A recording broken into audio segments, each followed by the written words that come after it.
So you're not ugly. Put on a wedding dress and marry me today, said the rich man to the beggar woman. Clara Miller was shivering from the cold on the wet sidewalk of Fifth Avenue when she saw the Italian leather shoes approaching. It had been 3 days since she'd had a decent meal, and her only concern was finding shelter to spend another night on the streets of New York City. That's when she caught the scent of expensive perfume and heard a male voice that made her look up. Before her stood a man of about 45, with impeccably groomed salt and pepper hair, wearing a suit that cost more than a whole family's monthly income. "You're not ugly," he said, extending a bouquet of red and white roses he held in his hands. "Put on a wedding dress and marry me today." Clara blinked several times, convinced that hunger was causing hallucinations. The man remained standing before her, completely oblivious to the curious stares of passers-by who were beginning to gather around. "Excuse me, were you talking to me?" she asked, her voice hoarse from so long without speaking to anyone. "Yes, I was. My name is Julian Harrison. I own the construction company Harrison & Associates. And I'm making a serious proposal," he replied, bending down to be at eye level with her. Clara instinctively shrank back. At 35, she had already learned that when rich men approached women in her condition, it was rarely for noble reasons. "What kind of proposal?" she asked, suspicious. "I need to be married by midnight tonight to receive an inheritance. In return, I'll pay you $50,000 in cash, and you'll have a house, food, and security for an entire year." The silence that followed was broken only by the noise of the heavy avenue traffic. Clara studied the man's face, looking for signs that this was some kind of cruel joke. $50,000, she repeated, incredulous. "In cash." "We can go to the bank right now so you can confirm I have the amount available," confirmed Julian, taking a business card from the inner pocket of his jacket. Clara took the card with trembling hands. The material was high quality, with embossed gold letters. It was definitely not fake. "Why me?" she asked. "You must know hundreds of women who would agree to marry a rich man." Julian sighed, running his hand through his hair. "Exactly because of that. All the women in my social circle have ulterior motives. They want access to my money, my contacts, my properties. You are in a situation that guarantees me you have no interest in complicating my life beyond the agreement I'm proposing." The brutal honesty of the answer hit Clara like a punch in the stomach. He was right, of course. She had nothing to lose and everything to gain, but the way he exposed her vulnerability as an advantage made her feel even more humiliated. "And after a year?" she asked, trying to keep her voice steady. "An amicable divorce. You keep an additional sum to restart your life, and I remain free to live as I always have." Clara looked at her own hands, dirty and bruised from sleeping rough. 3 months ago, she still had a normal life. A rented apartment, a job as an administrative assistant, the hope that things would get better. Everything collapsed when she discovered her ex-husband had incurred astronomical debts using her name as a guarantor without her knowledge. "I've been married before," she murmured. "It didn't work out." "This isn't a real marriage," clarified Julian. "It's a business contract. Each of us maintains our individual freedom. You'll have your own room, your own things. You just need to use my last name and appear with me at some social events when necessary." A couple walking by stopped to watch the scene, whispering to each other. Clara felt exposed, like an animal at the zoo. "People will think I'm a gold digger," she said. "People will always think something," Julian replied. "The question is whether you care more about their opinion or your own survival." The question echoed in Clara's mind. Survival. That's what it was about, really. In the last few weeks, she had faced situations she never imagined she would live through. She had slept under awnings, begged for food at restaurants, been thrown out of establishments because of her appearance.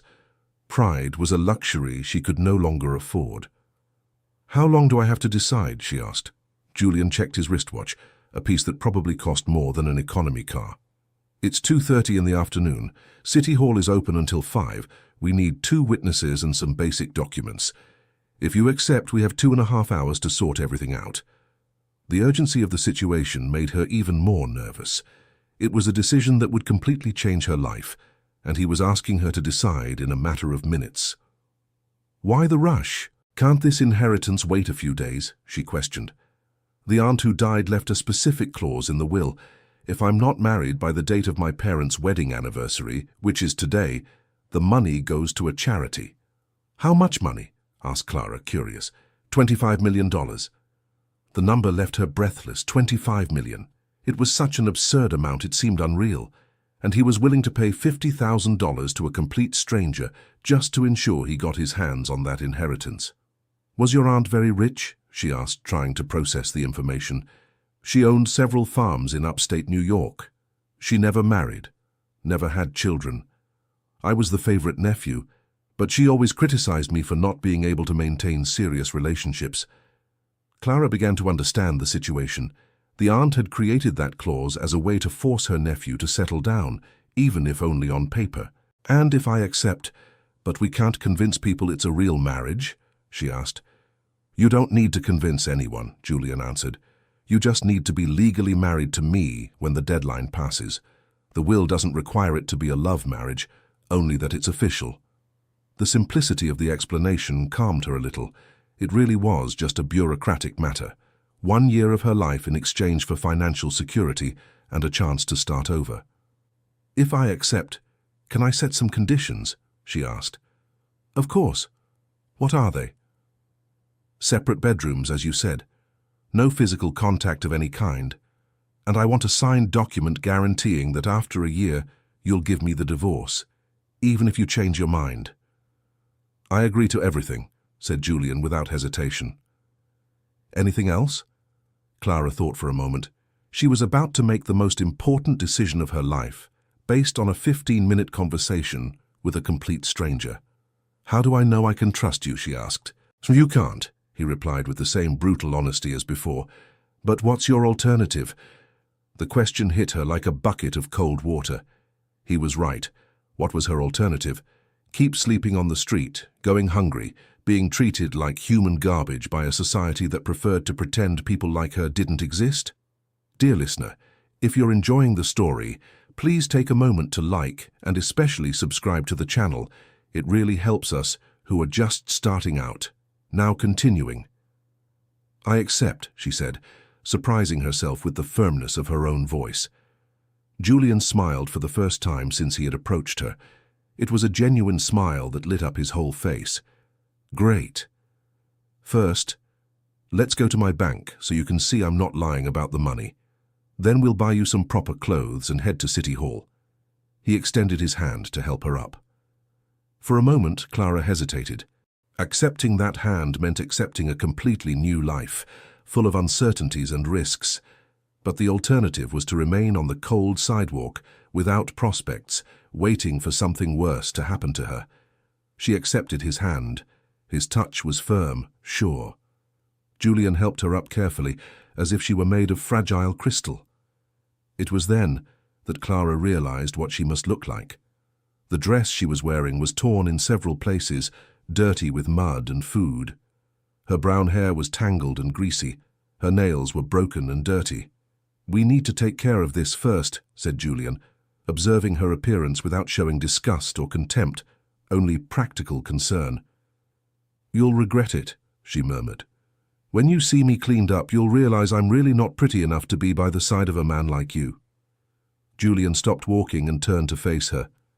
Clara, may I call you Clara? She nodded. Clara, I didn't choose you for your beauty. I chose you for your situation. I need someone who has no romantic expectations of me, who doesn't want to turn this into something it's not. Your appearance is completely irrelevant to what I'm proposing.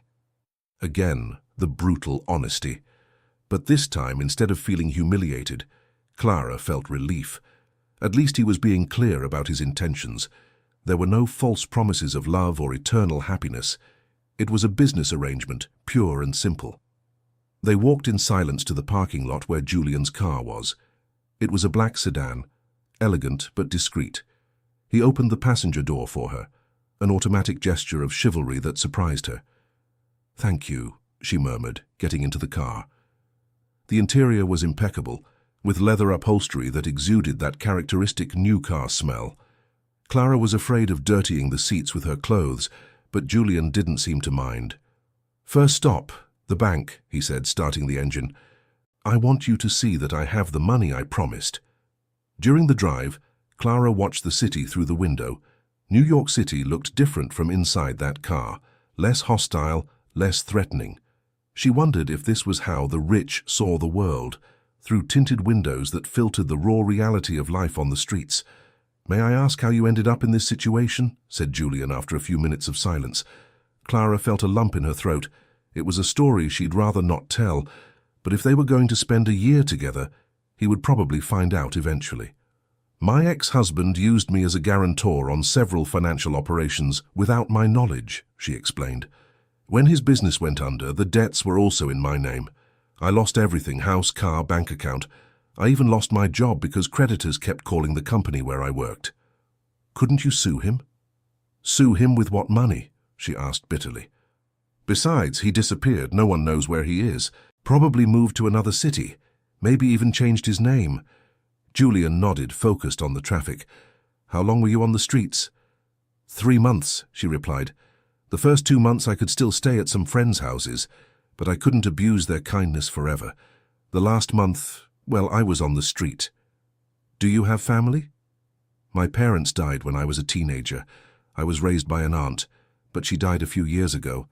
I have no siblings." Julian fell silent, processing the information.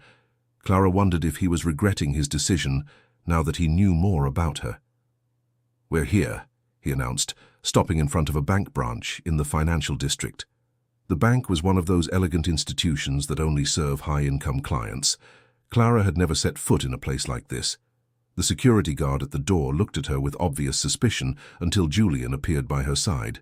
"Good afternoon, Mr. Harrison," greeted the guard, his tone of voice completely changing. "Good afternoon, Joe. This is my fiancée, Clara." The word fiancée sounded strange to her ears. Technically it was true, but it felt too unreal to process. Inside the bank, they were directed to a VIP room where a manager attended to them personally. Julian requested an account statement and authorization to withdraw $50,000. "How would you like to receive the funds, Mr. Harrison?" asked the manager. "In cash, $50 and $100 bills." Clara watched the entire process with a mixture of fascination and disbelief. In less than 15 minutes, Julian had in his hands an envelope with $50,000 in cash. More money than she had seen in her entire life. "This money is yours," he said, extending the envelope to her. "Now?" she asked, surprised.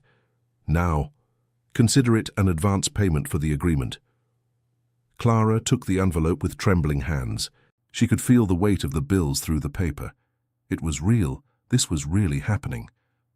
"Thank you," she murmured, placing the envelope into the old bag she carried.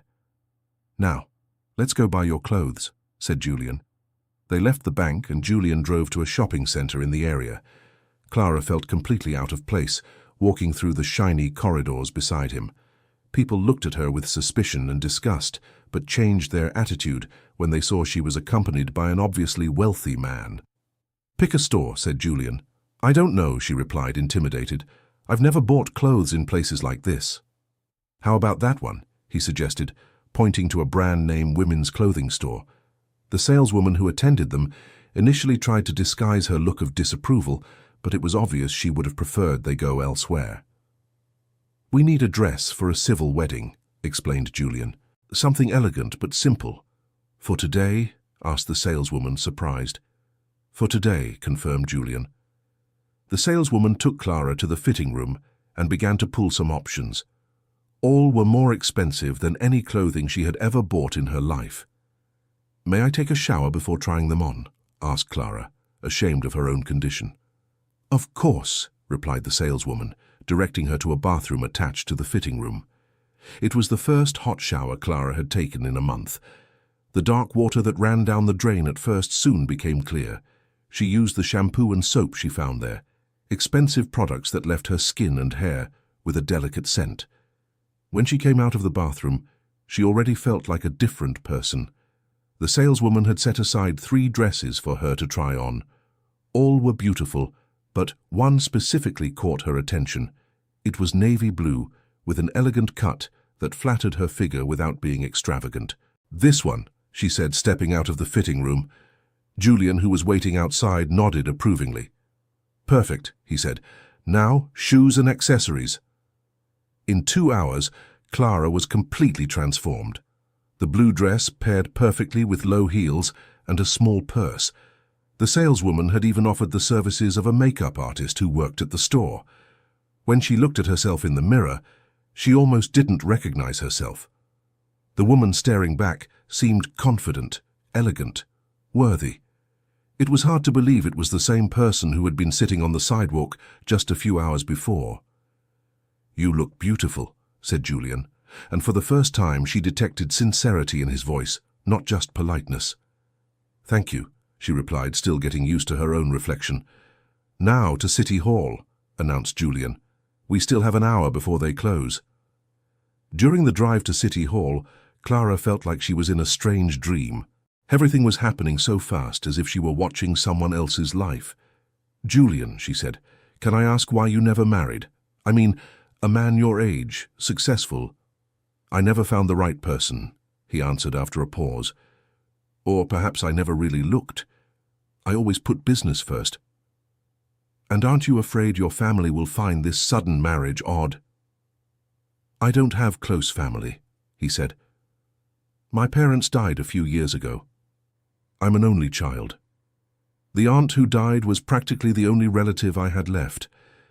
Clara realized that in a way they were both lonely people who had found each other by chance and mutual need. City Hall was nearly empty when they arrived. The clerk, a middle-aged man with thick glasses, assisted them with the efficiency of someone who had performed hundreds of marriages. "Documents, please," he requested. Julian and Clara handed over their IDs and social security cards. The clerk checked everything and began filling out the necessary forms.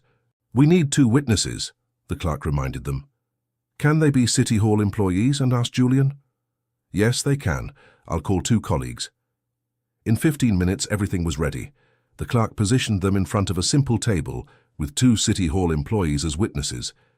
"Julian Harrison, do you take Clara Miller as your wife?" asked the clerk. "I do," replied Julian, looking directly into her eyes.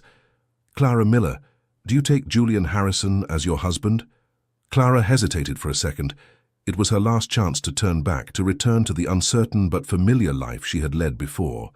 But looking at Julian, she saw something in his eyes that reassured her. It wasn't love, but it was respect. "I do," she said. "By the authority vested in me by law, I now pronounce you husband and wife," announced the clerk. And so, in less than 5 minutes, Clara Miller became Clara Harrison. Julian leaned in to kiss her cheek, a formal and respectful gesture. She noticed his hands were trembling slightly. Perhaps he was more nervous than he let on. "There," he said as they left City Hall. "I am now officially a married man." "And I a married woman," she replied, still processing the information. "Let's go home," said Julian. "You need to see where you'll be living for the next 12 months. The word home sounded strange to Clara. It had been so long since she'd had a place to call home that she had almost forgotten what that felt like. Julian's house was in a gated community in the Hamptons. It was a 2-story mansion with a well-kept garden and a swimming pool. Clara felt intimidated just looking at the entrance gate. "It's very big," she commented as they entered. "It was my mother's," explained Julian. "I inherited it when she died.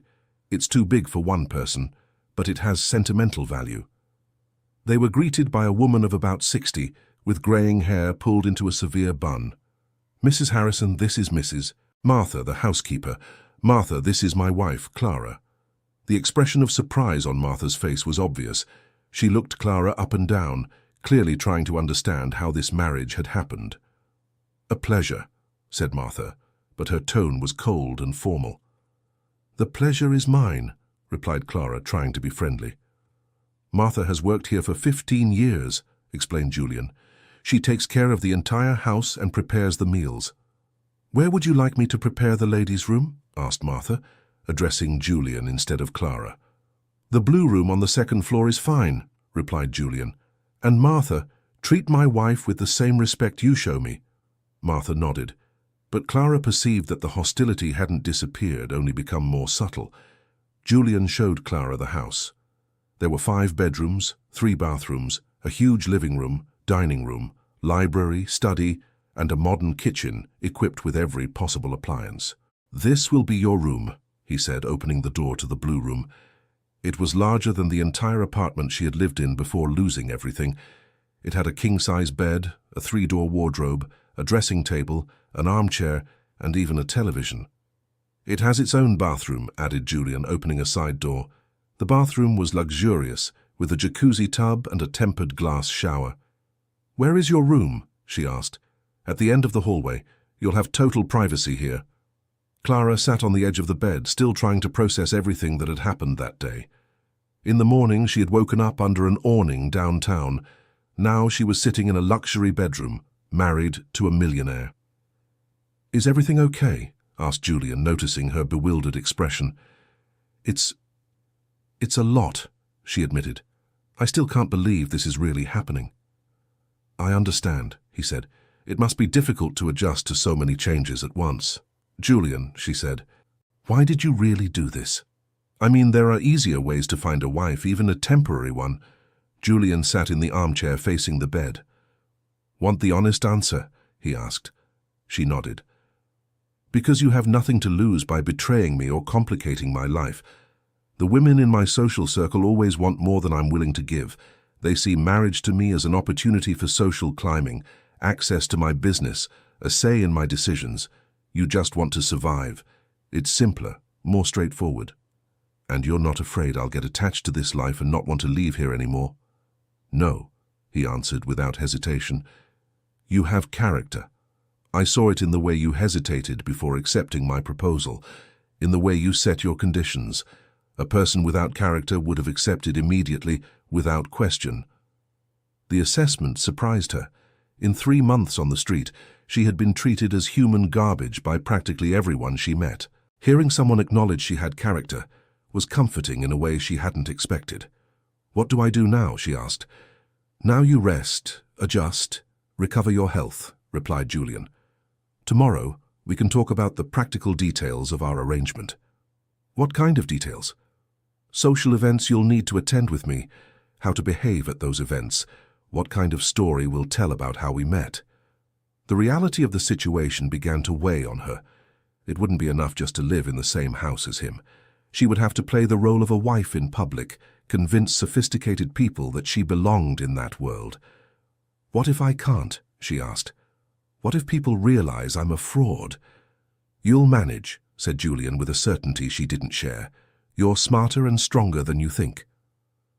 After Julian left the room, Clara was alone with her thoughts. She got up and went to the window, which overlooked the back garden. Down below she could see an illuminated pool and a gazebo with elegant garden furniture. 6 hours earlier, she hadn't known if she would have a place to sleep that night. Now she was in a mansion with $50,000 in her pocket and a millionaire husband. It was almost impossible to believe. She took off the new dress and carefully hung it in the wardrobe. In the bathroom, she found soft robes and expensive toiletries. She decided to take another bath, longer this time. In the jacuzzi, she finally allowed the day's tension to dissipate. The hot water relaxed her muscles, which were tight from months of sleeping on hard surfaces. For the first time in a long while, she felt safe. But along with the safety came tears. All the fear, all the humiliation, all the despair of the last few months finally found an outlet. She cried for everything she had lost, for all the nights of hunger and cold, for every time she had been treated as less than human. When she got out of the bath, she found a new set of pajamas on the bed, still with the tags. Martha had entered the room and left them there, along with clean towels and soft slippers. For the first time in 3 months, Clara slept in a real bed. She woke up the next day disoriented. For a few seconds she didn't know where she was. The room was so quiet and comfortable it seemed unreal after so many months of waking up to the noise of traffic and the discomfort of sleeping rough. It was 8 in the morning when she went down to the ground floor. The house was silent, but she could smell coffee coming from the kitchen. "Good morning," said Martha when she appeared in the kitchen doorway. "Good morning," Clara replied. "Has Julian already left?"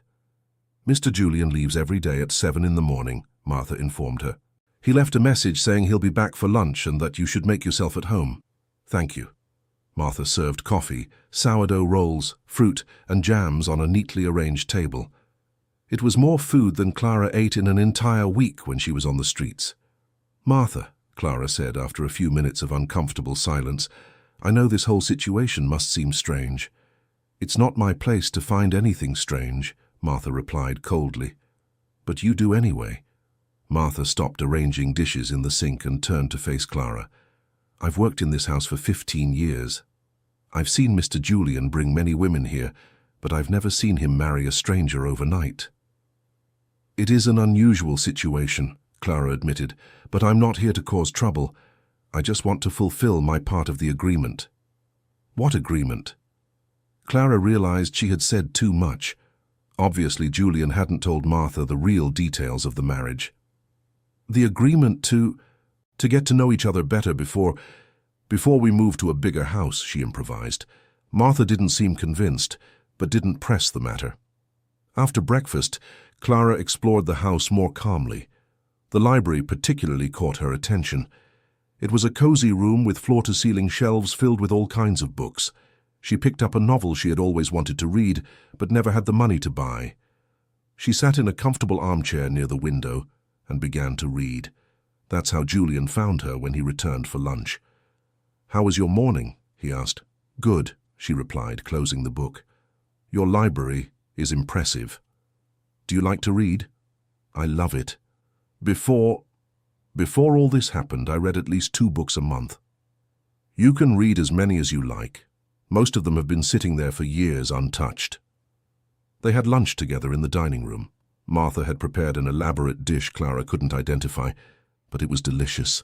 I need to explain a few things about our situation, Julian said during the meal. I'm listening. Next Saturday we have a social event, a birthday party for one of my partners. You'll need to attend with me as my wife. Clara's stomach tightened with anxiety. What kind of party? She asked. Formal. There will be about 100 guests, all from the business world. They'll want to meet you. They'll ask questions about our story, about how we met. And what am I going to say? We'll create a convincing story, something simple that you can easily remember. Julian, she said, putting her fork down on the plate. I've never been to events like this. I don't know how to behave, what to wear, how to talk to these people. You'll learn, he said patiently.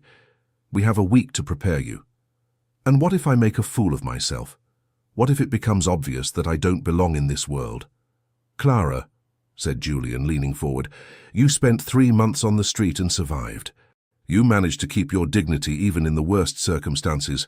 A party won't be harder than that. The comparison made her reflect.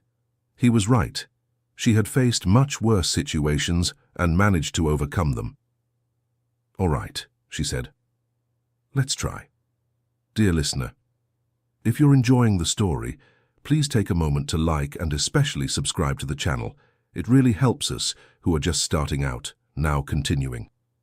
That afternoon, Julian spent 2 hours teaching Clara about social etiquette, how to greet people, what topics to avoid in conversation, how to behave at formal dinners. The most important rule, he explained, is to be friendly but reserved. You don't need to tell your whole life story to anyone. If someone asks a question that makes you uncomfortable, smile and change the subject. And if they ask where we met, we'll say we met at a cafe downtown. You were reading, I was having coffee. I started a conversation about the book you were reading. We met a few more times, I invited you to dinner, and the rest happened naturally. It's a good story, she admitted. It's simple and hard to dispute. Just remember the details. The cafe is on Rodeo Drive. You were reading The Great Gatsby.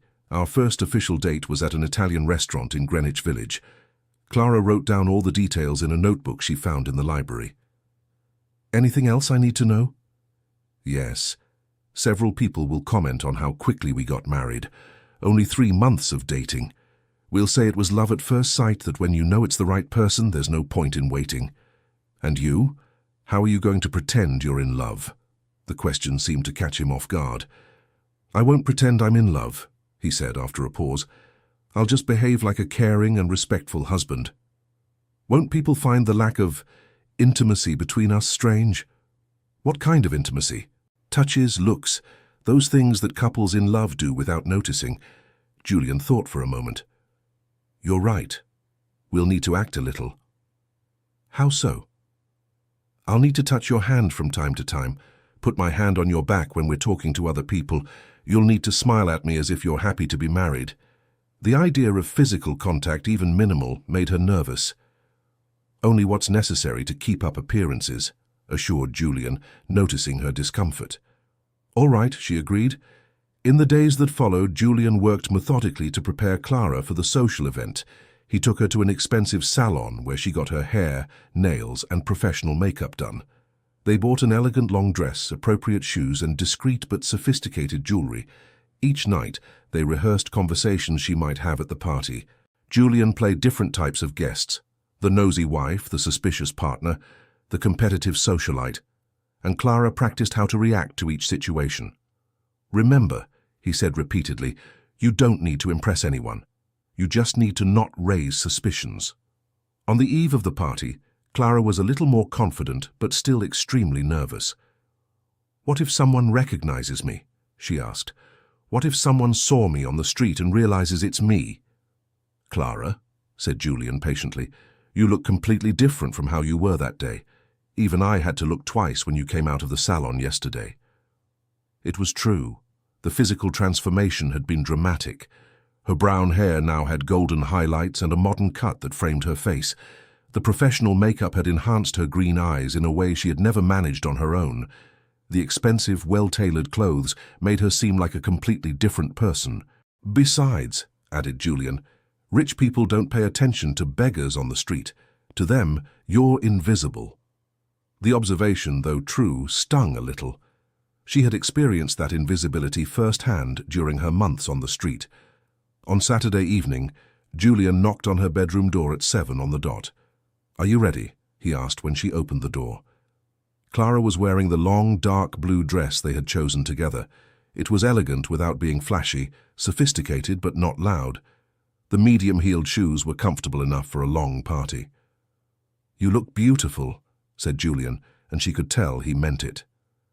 Thank you, she replied. You look very handsome too. Julian wore an impeccably cut black tuxedo.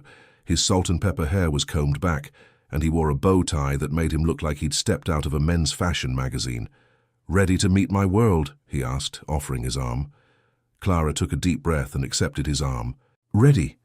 The event was held in the ballroom of a 5-star hotel in downtown New York City. When they arrived, there were already several elegantly dressed people chatting in small groups, while waiters circulated offering drinks and canapes. Stay close to me, Julian whispered in her ear. I'll introduce you gradually. The first person to approach them was a man of about 50, accompanied by a blonde woman in a red dress that looked like it cost more than a compact car.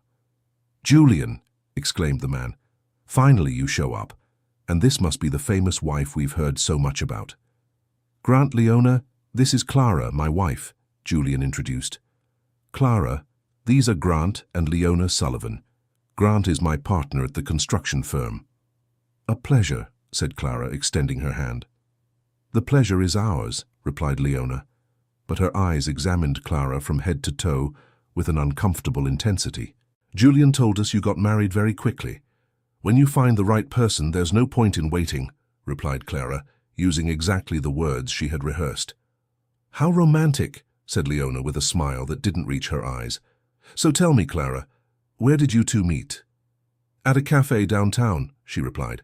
I was reading and Julian came to talk to me about the book. What book was it? Asked Grant, genuinely interested. The Great Gatsby, she answered without hesitation. Ah, a classic, said Grant. And what do you do professionally, Clara? The question she most feared. They had rehearsed several versions of an answer, but none seemed completely convincing. I'm a teacher, she replied. I'm currently on a sabbatical to focus on the marriage. A teacher of what? Insisted Leona. American literature, said Clara, choosing a subject she truly knew well.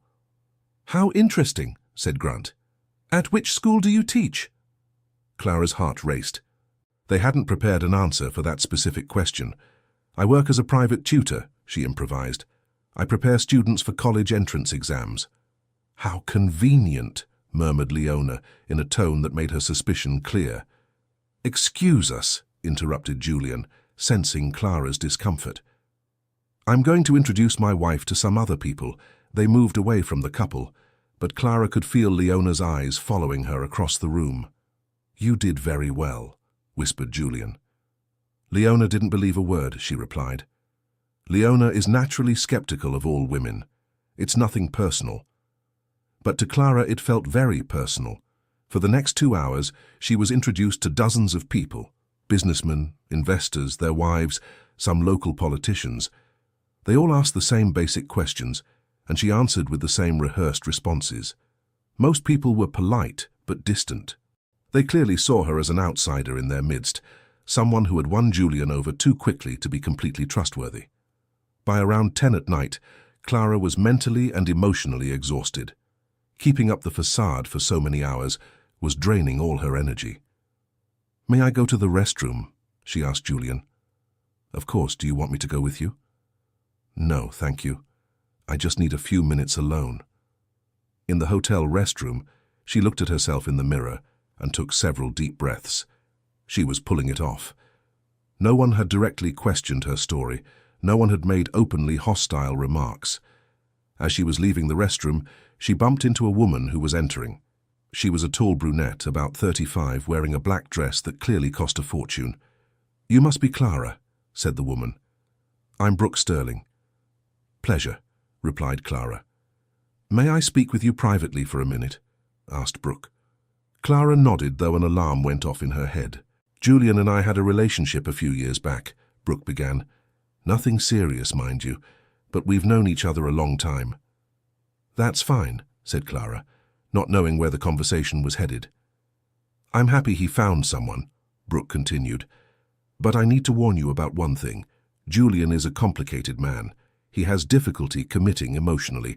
Don't let him use you and then discard you." "Thank you for the warning," replied Clara, trying to keep her voice neutral. "I just want you to know that if you need a friend, you can count on me.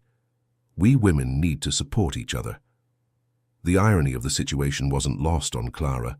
Brooke was trying to protect her from a man who, in fact, had been the only person to offer her genuine help in months. "That's very kind of you," said Clara. "Just one more thing," Brooke added, leaning in. "Some people are commenting that your marriage was very sudden, that you barely knew each other. Perhaps you should be careful about what you share about your relationship." "What do you mean?" asked Clara, though she had a clear idea of the answer. "I mean that rich people are naturally suspicious of hidden motives. If you truly love Julian, you'll want to protect his reputation." The subtle threat was clear. Brooke knew or suspected there was something odd about Julian and Clara's marriage. "Thank you very much for the advice," said Clara. "Now I need to get back to my husband." When she left the restroom, Clara was trembling slightly. The conversation with Brooke had shaken her newly built confidence. "Is everything all right?" asked Julian as she approached. "You look pale." "May I speak with you privately for a minute?" she asked.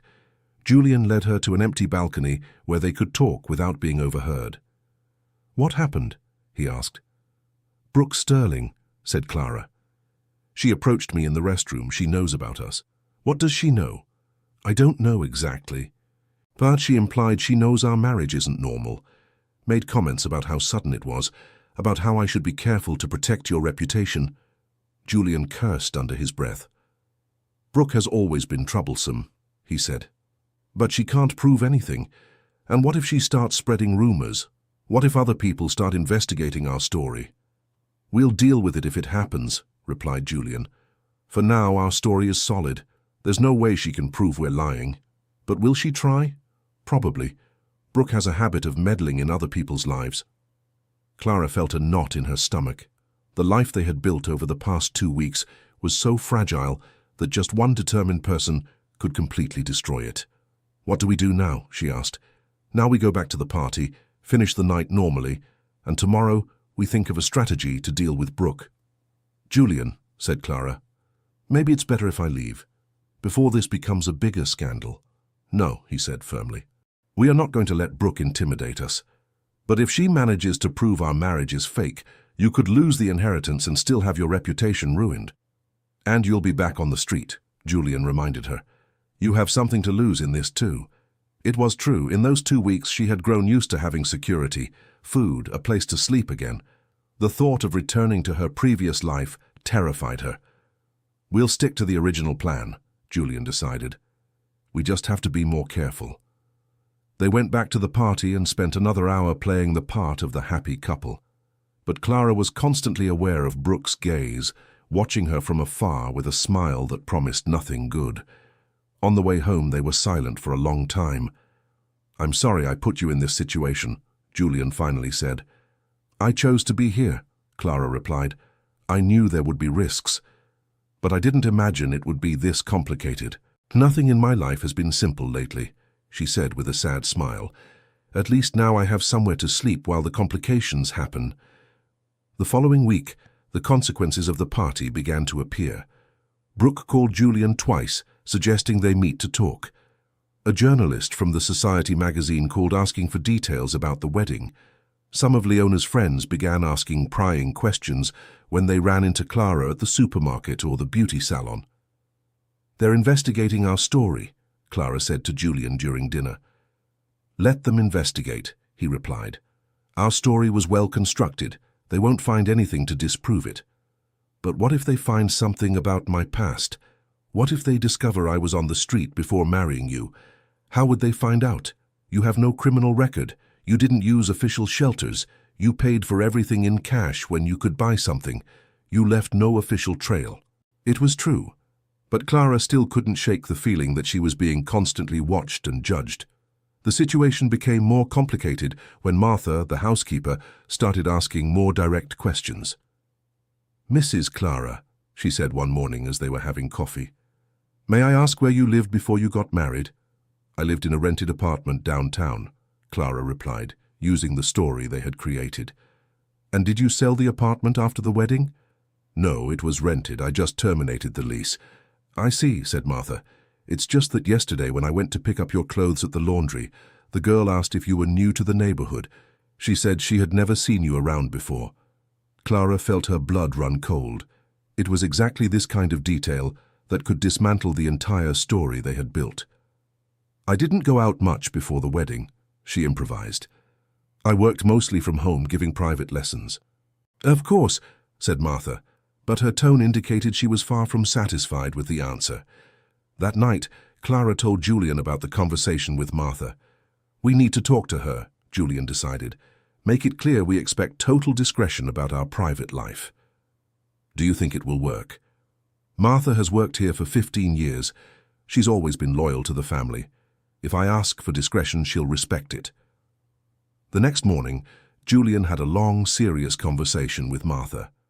Clara didn't know exactly what was said, but after that the housekeeper stopped asking questions and went back to treating her with the respectful formality from the beginning. But the problems with Brooke and her friends continued. They had become a sort of informal investigation committee, trying to uncover details about Clara's past that they could use to question the legitimacy of the marriage.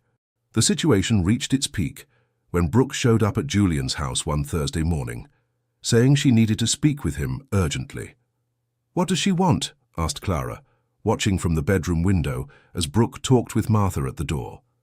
"She probably wants to make some kind of blackmail or ultimatum," replied Julian.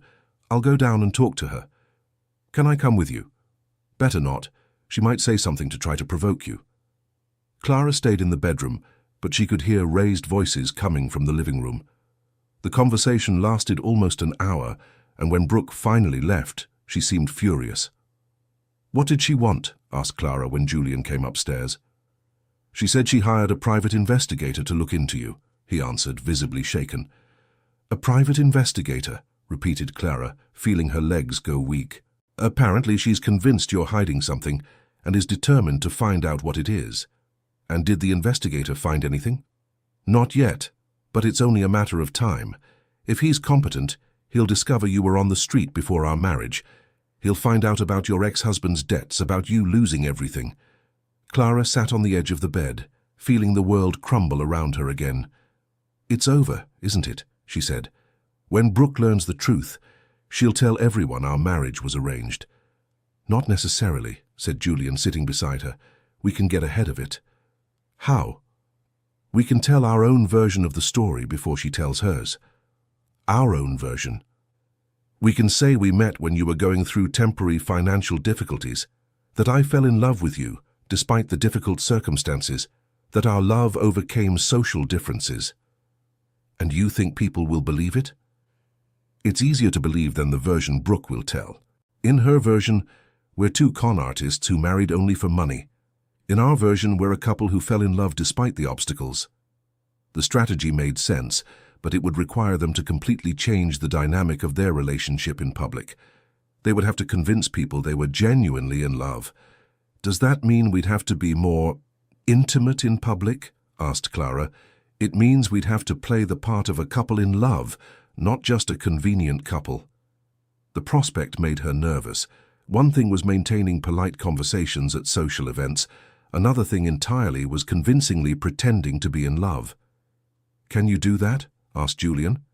"I don't know," she answered honestly. "I've never been a good actress." "You don't need to be an actress. You just need to be a woman who feels grateful and affectionate toward the man who saved her from a difficult situation." "Is that what I am?" she asked. "A saved woman." "That's what you were when we met," corrected Julian. "Now you are my wife, my partner in this arrangement." The correction was significant. At some point in the past few weeks, she had stopped being just a desperate woman accepting help and had become an active partner in the situation. "All right," she said, "let's try your strategy." "Great. Tomorrow night we have another social event. Let's start showing more affection in public. Allow people to see we have a real connection." "What kind of real connection?" "The kind that develops when two people go through difficulties together and come out stronger on the other side." It was an interesting definition of their relationship. It wasn't romantic love, but it was definitely some kind of real bond that had formed between them. The following night, they attended a charity dinner at a hotel downtown. This time, instead of simply standing side by side greeting people politely, Julian behaved like a thoughtful, passionate husband. He held her hand during conversations, whispered affectionate comments in her ear, smiled at her as if he were genuinely happy to be married. Clara, in turn, made an effort to return the affection. She smiled when he touched her, laughed at his jokes, looked at him as if he were the most interesting person in the world. The change in behavior was immediately noticed by those present. "You two look so happy together," commented one of the wives of Julian's partners. "We are," replied Clara, allowing Julian to put his arm around her waist. "It's rare to see couples so connected these days," the woman added. "Julian makes me very happy," said Clara, surprising herself with how natural it sounded. During the evening, she realized that pretending affection for Julian was becoming easier than she expected. He was kind, respectful, funny when he relaxed. It wasn't hard to imagine that, under different circumstances, she could genuinely be interested in him as a man. The strategy seemed to work. People who had shown skepticism about the marriage began to look more convinced that there was real affection between them. But on the way home, a comment from Julian made her reflect on what was happening between them. "You're getting better at this," he remarked. "At what?" "At pretending you love me." The word pretending hit her in an unexpected way. During the party, she hadn't felt she was completely pretending. There were moments when the affection had seemed genuine. "And you're getting better at pretending you're in love with me," she replied. "Yeah," he agreed. "It's strange how it's becoming natural." They drove in silence for a few minutes, both processing the implication of what they had just admitted. "Julian," she finally said, "what happens if we start not needing to pretend anymore?" "What do you mean?" he asked, though she suspected he knew exactly what she meant. "What happens if we start to actually like each other?" "That wasn't part of the original agreement," he replied after a long pause. "No," she agreed, "it wasn't.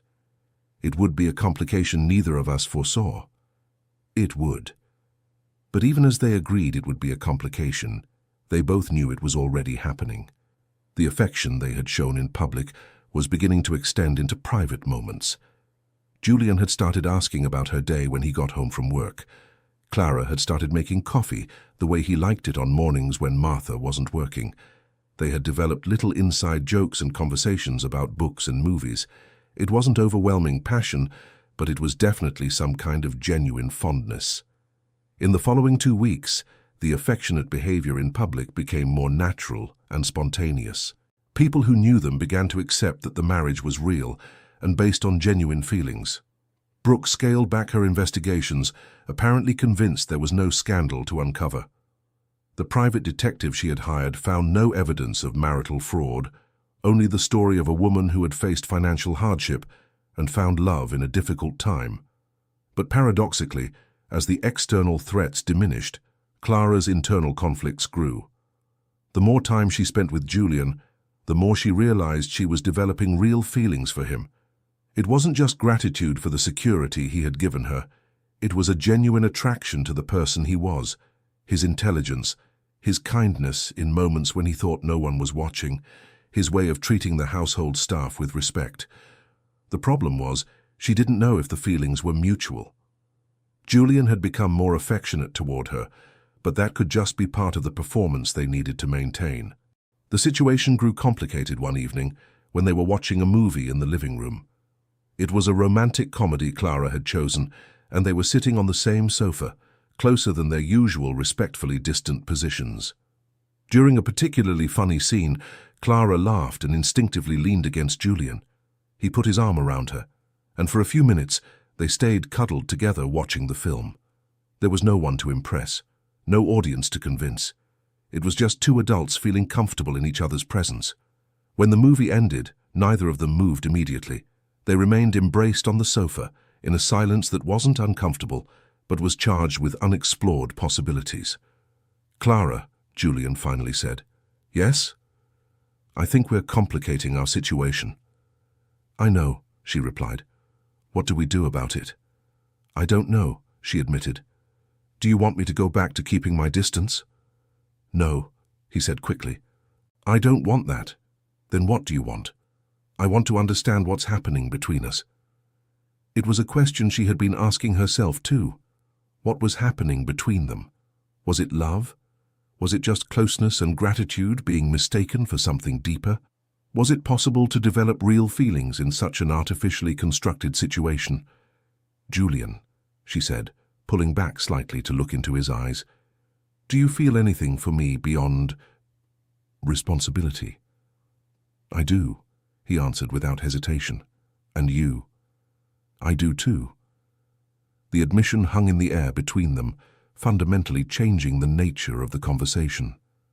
"And now," she asked, "now we have to decide if we want to explore these feelings, or if it's better to keep them in the background until the end of our agreement. What's your opinion?" "My opinion is that ignoring what's happening between us is going to be harder than simply accepting it and seeing where it leads." "But what about the agreement? The inheritance? What if we start a real relationship and it doesn't work out?" "If it doesn't work out, we deal with the consequences like adults," Julian said. "But if we don't try, we'll never know if it could have worked." It was a perspective she hadn't considered. For months, her life had been about basic survival. The idea of having the freedom to explore romantic feelings seemed almost luxurious. "We have to go slow," she said. "I can't afford to get attached too quickly." "Why?" "Because I've lost everything once. If I fall in love with you and it doesn't work out, I don't know if I'll be able to recover again." The vulnerability in her voice made Julian lean closer. "Clara," he said softly, "you won't lose everything again. Even if it doesn't work out between us, you won't go back to the situation you were in before. I guarantee that." "How can you guarantee it?" "Because now you have your own means." She has money, experience in handling different social situations. She has more confidence in herself. Even if our relationship doesn't work out, you won't be left helpless. He was right. In the last few weeks, she had changed as a person. She was no longer the desperate woman he had found on the sidewalk. She had developed confidence, social skills, and access to resources she didn't have before. "So what exactly are you proposing?" she asked. "I'm proposing that we stop pretending this is just a business arrangement. and admit we've developed real feelings for each other. Let's see if we can build something genuine from this foundation.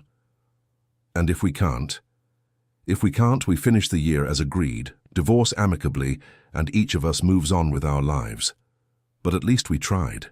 The proposal was both terrifying and exciting. Terrifying because it meant allowing herself to be vulnerable again. Exciting because it represented the possibility of finding something real in the middle of a situation that had started as pure convenience. "Can I think about it?" she asked. "Of course, I'm not pressuring you." "Thank you." That night, Clara stayed up late thinking about Julian's proposal. On one hand, the idea of allowing herself to feel something for him terrified her. Her experience with her ex-husband had taught her how love could be used as a weapon, how trust could be betrayed. On the other hand, Julian had consistently shown he was different. He had kept every promise he made, treated her with respect, defended her when other people questioned her. And if she was honest with herself, she was already developing feelings for him regardless of her conscious decision. The question wasn't whether she wanted to allow herself to like him. The question was whether she wanted to admit she already did. The next morning, she came down for breakfast with her decision made. "Julian," she said as he sat at the table, "I thought about what you said last night. And I want to try." The smile that lit up his face was more genuine than any expression she had seen during all their public performances together. "Are you sure?" he asked. "I am, but with a few conditions." "What are they?" "First, we keep the same basic structure of our original agreement. Separate rooms, at least for now. Second, if one of us decides it's not working, the other respects the decision without drama. Third, we don't tell anyone we've changed the terms of our relationship. To the outside world, we're still the couple who married quickly and are getting to know each other better." "I agree to everything," said Julian. "Then let's try," she said, extending her hand for him to shake. Instead of shaking her hand, Julian brought it to his mouth and gently kissed her fingers. It was a romantic, old-fashioned gesture that made her smile genuinely for the first time in a long while. "We have to decide how we're going to do this," she said. "Do what specifically? How we're going to get to know each other better without turning our home into a minefield of unresolved romantic tension." Julian laughed. "Good question. How about if we start with real dates? Dinners out where we can talk without Martha observing. Maybe some outings, activities that normal couples do when they're getting to know each other." "Real dates," she repeated, liking the idea. "It's been a long time since I've had a real date." "How long?" "Since before my previous marriage, about 4 years. Then it's time to remember what it's like," said Julian. Dear listener, if you're enjoying the story, please take a moment to like and especially subscribe to the channel. It really helps us who are just starting out now continuing. That night, Julian took her to dinner at a small, intimate restaurant in Greenwich Village. It wasn't the kind of place he would normally take his business contacts. It was more casual, more personal. "Why did you choose this place?" she asked as they looked at the menus. "Because I wanted a place where we could really talk, not perform for an audience." It was exactly what she had been thinking. For the first time since they'd met, they could just be themselves. "Tell me about your life before all this," Julian requested. "About who you were before the previous marriage, before the financial troubles."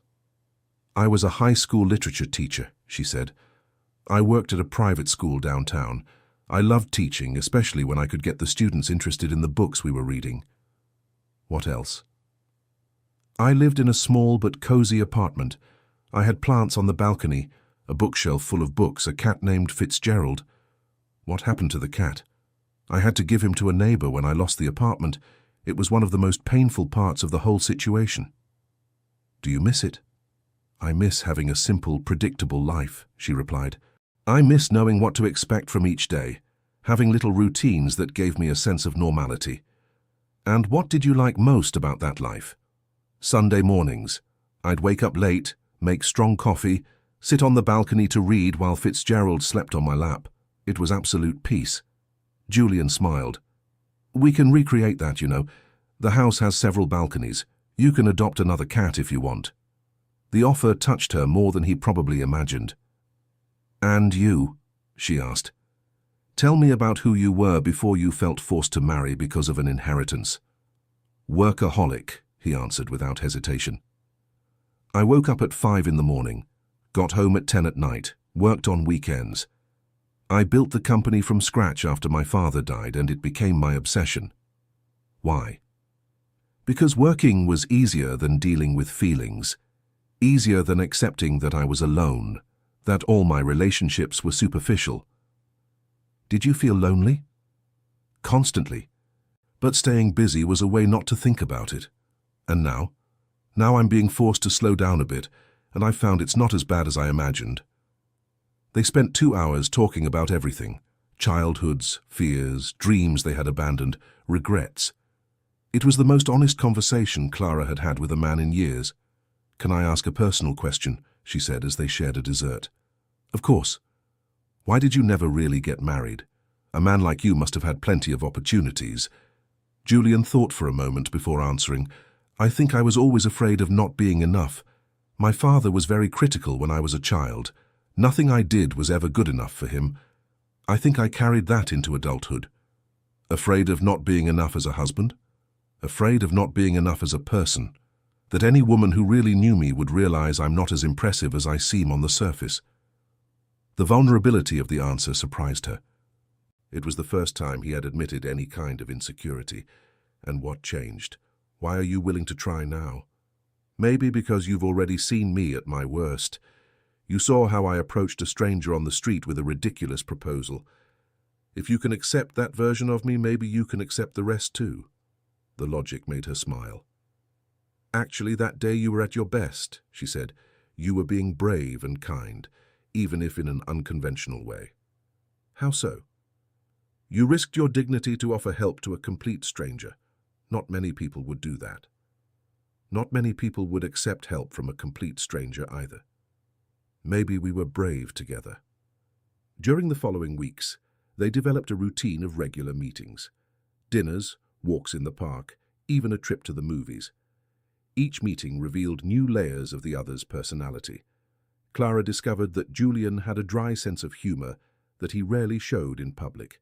That he liked to cook on weekends, though he was modest about his ability. That he had a secret collection of jazz records that he played when he was stressed.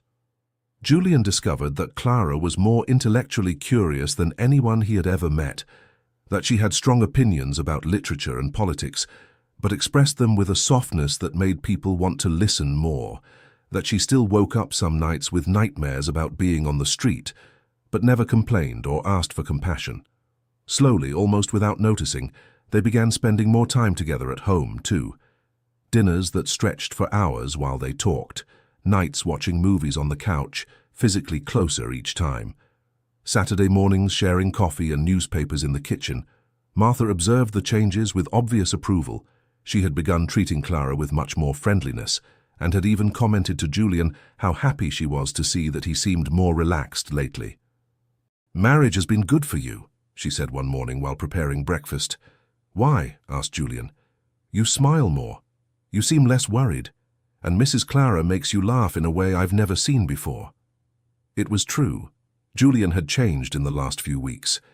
He worked fewer hours, was more present at home, seemed genuinely happy. The situation reached a turning point on a Friday night. They had dined at home and were in the library, each reading a different book, but sitting on the same couch. Clara closed the book she was reading and looked at Julian. "What are you thinking about?" she asked. "About how this has become natural," he replied, closing his own book. "What?" "This. The two of us here, reading together. Not needing to talk, but feeling comfortable in each other's company. It's strange, isn't it? How something that started as a business arrangement turned into this." "What is this exactly?" asked Julian. "I don't know," she admitted. "Companionship, friendship? Something more." "I feel it's something more," he said. "And you?" "I do too, but it scares me." "Why?" "Because when you care about someone, you become vulnerable to being hurt by them." Julian put his book aside and turned to face her completely. "Clara," he said, "I can promise you I will never hurt you intentionally. I can promise that if I ever decide I don't want to be married to you anymore, I will talk to you honestly instead of just disappearing or betraying you like your ex-husband did." "How can you be sure?" "Because I've already seen you at your most vulnerable, and my reaction was to want to protect you, not hurt you." The remark moved her in a way she didn't expect. Her eyes filled with tears. "Why are you crying?" he asked, concerned. "Because it's been a long time since someone wanted to protect me instead of just use me." Julian moved closer to her on the couch and held her gently. She allowed herself to relax against him, feeling the safety of his arms around her. "Clara," he said after a few minutes. "Yes? I think I'm falling in love with you." The words made her lift her head to look into his eyes. There was absolute sincerity there. "I think I am too," she replied. "Now what?"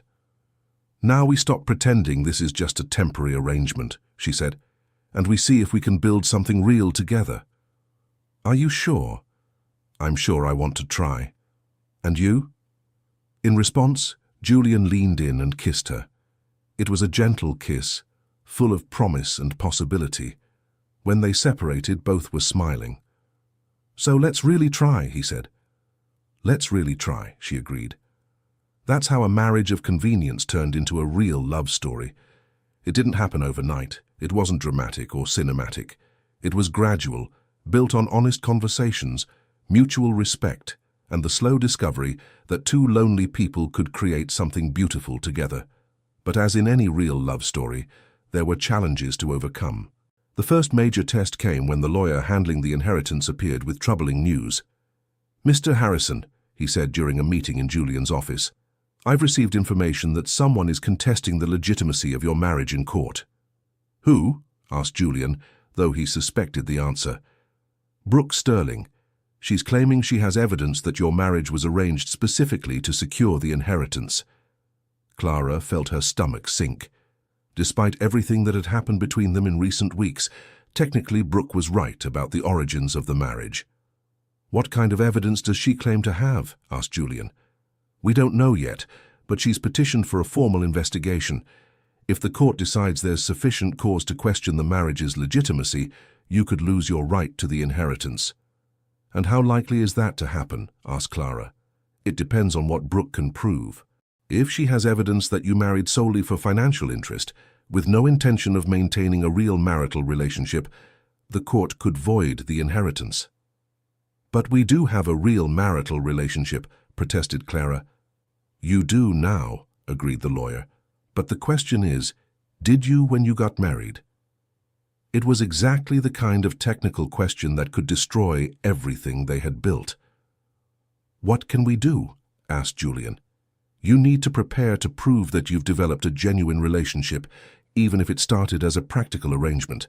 You need to demonstrate that you live together as husband and wife, that you share your lives in a meaningful way." "We don't share bedrooms," Clara reminded him. "That could be a problem," admitted the lawyer. "Many couples have separate bedrooms for various reasons, but in a case where the marriage's legitimacy is being questioned, it might look suspicious." Clara and Julian exchanged looks. They had spent weeks slowly building emotional intimacy, but still maintained the physical separation of the original agreement. "How much time do we have?" asked Julian. "The preliminary hearing is scheduled for 2 weeks from now. If the judge decides there's sufficient cause for investigation, the process could take months." After the lawyer left, Clara and Julian sat in silence in his office, processing the information. "I'm sorry," she finally said. "If I had never accepted your proposal, you wouldn't be facing this." "Don't apologize," he replied. "If you hadn't accepted my proposal, I wouldn't have discovered it's possible to find something real in the middle of something artificial. But now you could lose everything because of me." "Clara," he said, leaning forward to take her hand, "you don't understand yet, do you?" "Understand what?" "That even if I lose the inheritance, I haven't lost everything. I lost money, but I gained you." The statement moved her, but it also frightened her. "You can't think like that," she protested. $25 million is no joke. It's the future of your company, your financial security. "It's a lot of money," he agreed, "but it's not the most important thing in my life anymore." "When did it become that way?" "The night you told me you wanted to try to build something real. That night I realized I had found something that couldn't be bought with money." Clara stood up from the chair and began pacing back and forth in the office. "We have to fight," she said. I can't let you lose that inheritance because of me. How do you propose we fight? By doing what the lawyer suggested, proving we have a real marriage, proving we became a genuine couple even if we didn't start out that way. And how do we do that? By changing our living situation, sharing a bedroom, acting as husband and wife in every aspect. The suggestion hung in the air between them. It was a major step that would fundamentally change the physical nature of their relationship. Are you sure you're ready for this? Asked Julian. I'm ready to do whatever it takes to protect what we've built together, she replied. But I don't want you to feel pressured into doing something you're not emotionally prepared for. Julian, she said, stopping her pacing and standing in front of him, if we're going to be together for real, we're going to have to get past this physical hesitation at some point. Maybe circumstances are just forcing us to take this step a little sooner than we'd planned. What if it doesn't work? What if physical intimacy complicates the feelings we're developing? Then we'll deal with it, she answered. But if we don't try, Brooke will succeed in destroying what we have before we even get the chance to discover what we're capable of. That night, for the first time since they married, they slept in the same room. It wasn't dramatic or awkward as both had feared. It was natural, comfortable, as if it were the logical progression of what had been happening between them for weeks. Julian was respectful and gentle, allowing Clara to gradually get used to the physical closeness. They talked in the dark for hours, sharing memories and fears they had never told anyone. The next morning, Martha found only one bedroom being used and smiled approvingly. It was about time, she murmured to herself as she tidied the house. For the following 2 weeks, Clara and Julian worked consciously to build evidence of a genuine marriage. It was no longer a performance for social events. It was a complete reorganization of their lives to reflect a real partnership. They opened joint bank accounts, changed the mailing records to include both names, began making plans for the future that included shared decisions about the house, investments, and even vacations. Most importantly, they allowed the emotional intimacy they had developed to expand to include physical intimacy. It wasn't forced or artificial. It was the natural evolution of two people who had learned to trust each other completely. The preliminary hearing arrived sooner than they expected. Brooke had hired an aggressive lawyer who presented a series of claims about the artificial nature of the marriage. "Your Honor," said Brooke's lawyer, "we have evidence that the couple met only on the day of the wedding, that the ceremony was performed with extreme haste to meet the requirements of a will, and that the defendant's wife was in a state of extreme financial vulnerability when she agreed to marry." Clara felt her face flush with shame as her previous situation was exposed publicly. Furthermore, the lawyer continued, during the first months of the marriage, the couple maintained separate bedrooms and displayed little intimacy at social events. Julian's lawyer stood up to respond. "Your Honor," he said, "it is true that my client's marriage happened quickly, but whirlwind relationships are not illegal or fraudulent.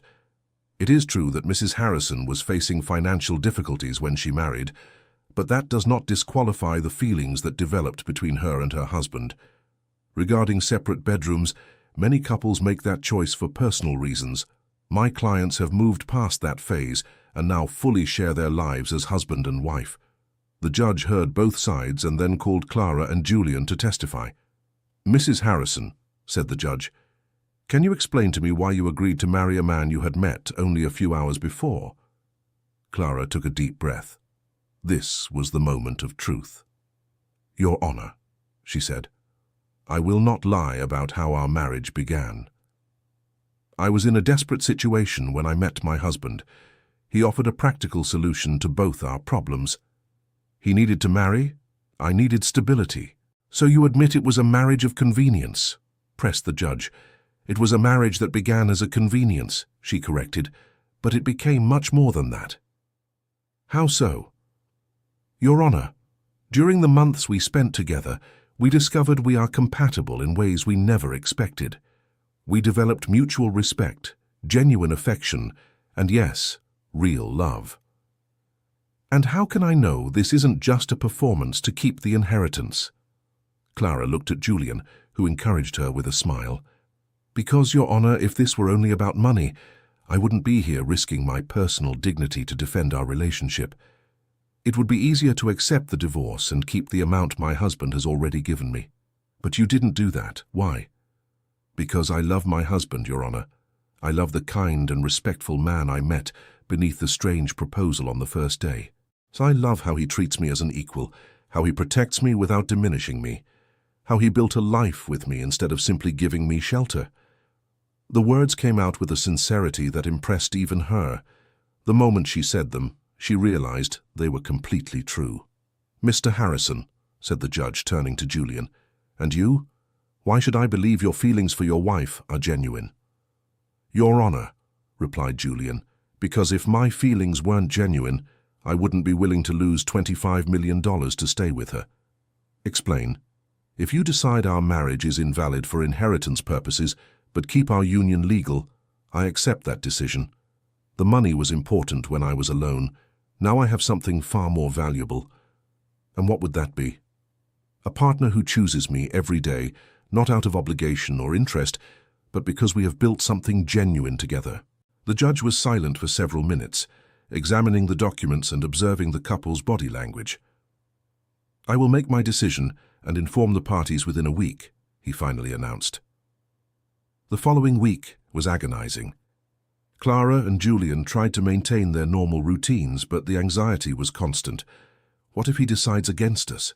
asked Clara one night over dinner. "If he decides against us regarding the inheritance, but keeps our marriage valid, we stay together and build our life with the resources we have. And if he annuls our marriage completely, then we get married again, the right way this time, and build our life together however we want." The answer calmed her.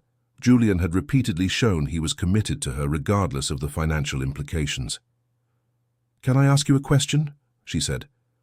"Always." "If you had met me at the coffee shop downtown, the way we tell people, would you have been interested in me? Want the honest answer?" "I do." "Probably yes.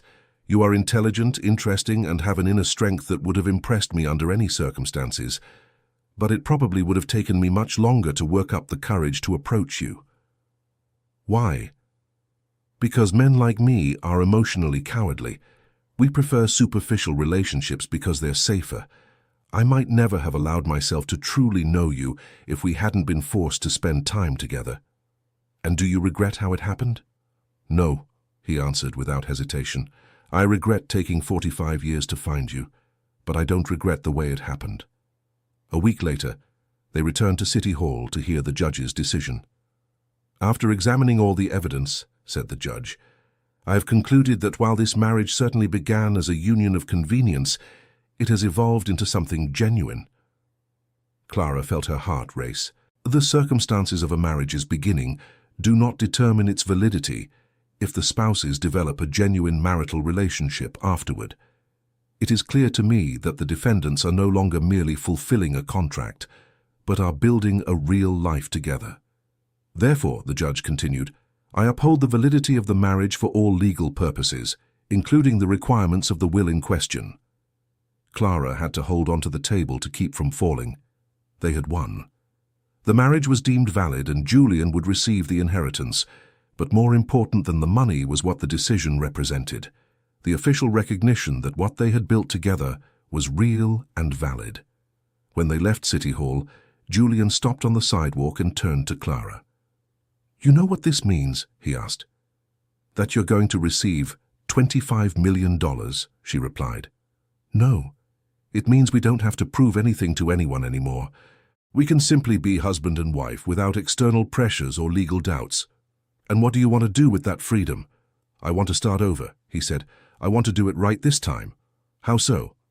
In response, Julian knelt right there on the sidewalk, pulling a small ring from his pocket. Clara Miller Harrison, he said, will you marry me?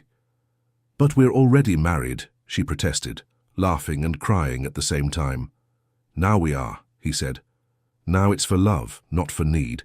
Now it's because we choose to be together, not because we need to be together.